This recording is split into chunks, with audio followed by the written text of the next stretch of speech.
Les productions L'Initiative présentent L'Adolescent, version française de The Adolescent.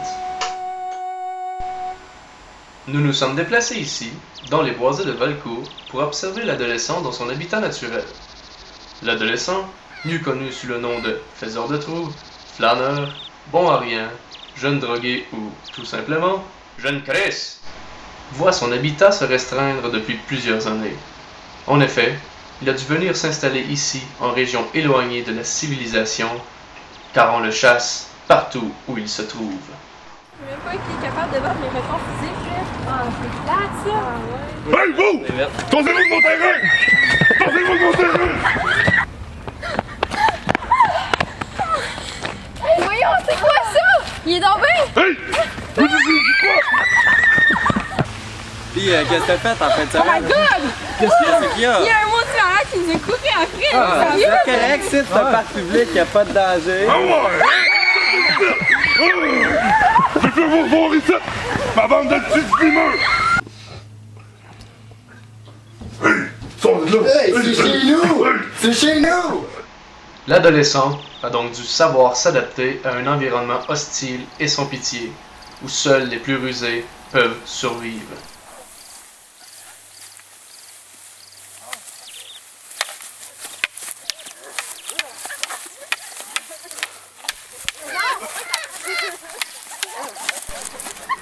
Heureusement, la maison des jeunes L'Initiative est là. Sans elle, l'adolescent serait voué au cannibalisme et à l'extinction.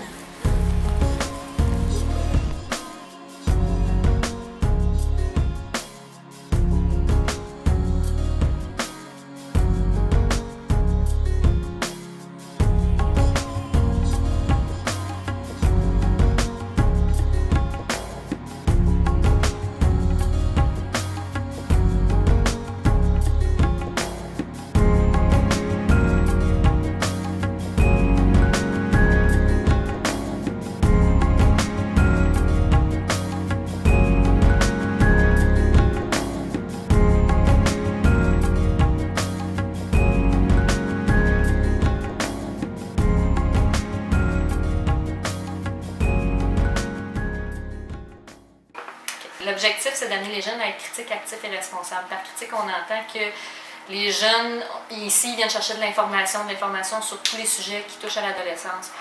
Actifs, quand les jeunes vont être confrontés à ces situations-là qui sont reliées à l'adolescence ou dans leur vie de tous les jours, ils vont pouvoir prendre des décisions en fonction des informations qu'ils ont ramassées, puis responsables, à la fin, quand ils vont avoir agi en fonction de ce qu'ils connaissent de la situation, ils vont être capables d'en assumer les conséquences parce qu'ils vont l'avoir analysé avant, d'après l'information qu'ils ont eue. En partant, c'est une belle relation. C'est une relation qui est non conventionnelle. Souvent, les jeunes se demandent où se situer par rapport à nous parce qu'on n'est pas leurs parents, on n'est pas leurs enseignants, on n'est pas leur travailleur social, leur éducateur spécialisé, on est vraiment des animateurs. Donc, il y a vraiment un lien privilégié et significatif qui se crée où eux autres sentent qu'on a vraiment une ouverture, il y a un non-jugement. Et il y a aussi une expérience qui fait en sorte qu'on est capable de bien les aider dans leur cheminement ou dans leurs références ou des trucs comme ça. C'est un lien particulier, puis on peut pas... Des fois, les jeunes vont le définir comme une amitié, mais en même temps, non, c'est pas une amitié, non, on n'est pas un parent. Donc, c'est vraiment unique, je pense, au travail en maison de jeunes, là, du fait aussi qu'on est un milieu de vie.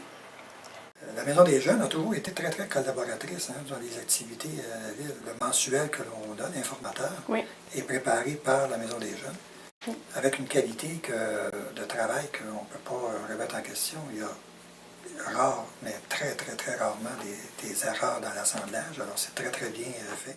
Ça m'a apporté aussi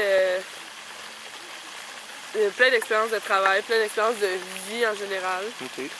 Ça m'a permis de réaliser des choses. J'ai fait des cours de plusieurs choses à la Maison des jeunes, des cours d'autodéfense, des cours de chant, des spectacles, du bénévolat. Quel genre de bénévolat? J'ai fait la collecte de RDD pendant 6 ans. Le comité t'aime ça pendant 6 ans. Être sur un conseil d'administration de la Maison des jeunes, être sur le CJ, ça l'aide à la vie future. Ils m'ont aussi fait grandir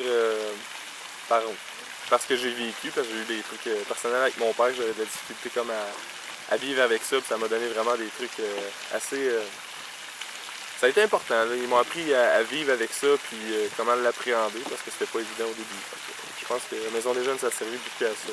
C'était d'apprendre à comme cerner les problèmes que j'avais, puis de faire en sorte que je vive bien avec, même si je vivais déjà bien. C'est juste que faisant face à des situations auxquelles que je m'attendais vraiment pas à vivre. À les comprendre mieux. C'est ça, c'est plus à les comprendre.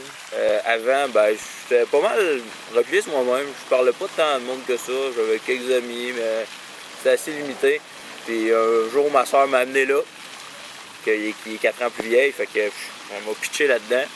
Puis j'ai pas décroché, j'ai aimé ça beaucoup, puis j'ai appris énormément, puis je me suis extraverti.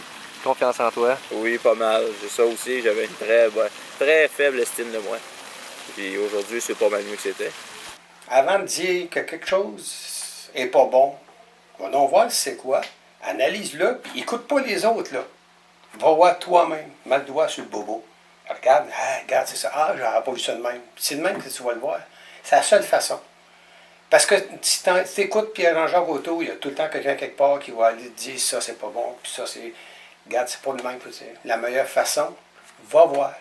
Regarde en dedans, cogne à la porte, va parler avec les gens que là, va parler avec les gens que là, puis tu vas voir que c'est agréable dans ta barouette.